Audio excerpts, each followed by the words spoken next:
Hey y'all, Natalie here today for Paper House Productions, and I am using mostly the paper collection called Delish. I'm inspired by that sticker sheet there and those 3D stickers there.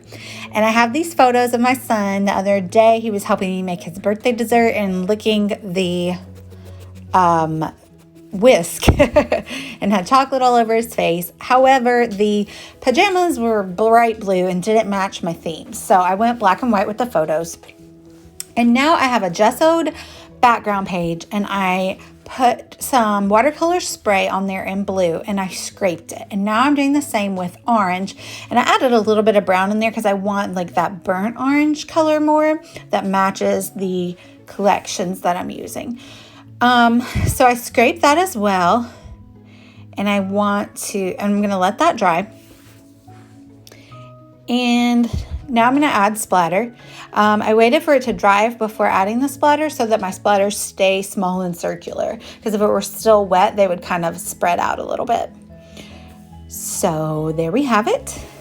And you can see on the right there, I've already cut my title. Since he's in pajamas and he was helping me make his birthday dessert, it says, "Eat chocolate for breakfast." So now I've grabbed a few of the Paper House papers and I have cut them out with my circle dies. And so I did a couple that were that gingham like tablecloth paper, some orange to go with the orange in the collection.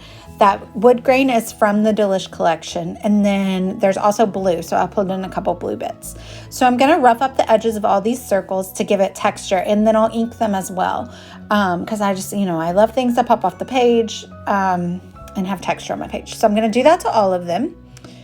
Oh, I'm inking it up with that new Tim Holtz color. It's like Crackling Campfire, I think. And so it again is that orange color. So it doesn't make a huge difference. You can't see it that well, but it just kind of gives a cohesion to the whole page. So now I have the circles pretty much where I want them. So I'm going to try to lay them down and remember how I have them laid out here. So I've built the circle across the middle, and you just see that mixed media peeking out just a little bit from the tops and the bottoms.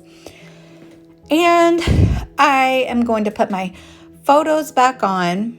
So there's my big, that's a 3x4, and then two 2x3s. And see how I want them, and see how I want the title to go on. So I have chocolate spelled out in the large skinny letters, and then the open letters are smaller and they say "Eat for breakfast." Oh, and I inked up just the top of that little jar there to add a little bit more circular detail to the background. So just kind of brings the circles in more. Since I didn't cut my photos into circles, they weren't really conducive for that.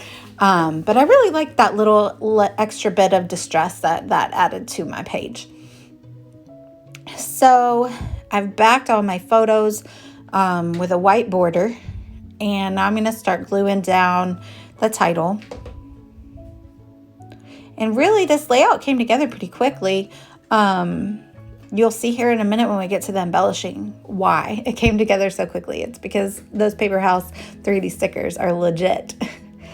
So I use my Nuvo adhesive to glue everything down, especially if it's sticking to gesso, because it doesn't like to stick well.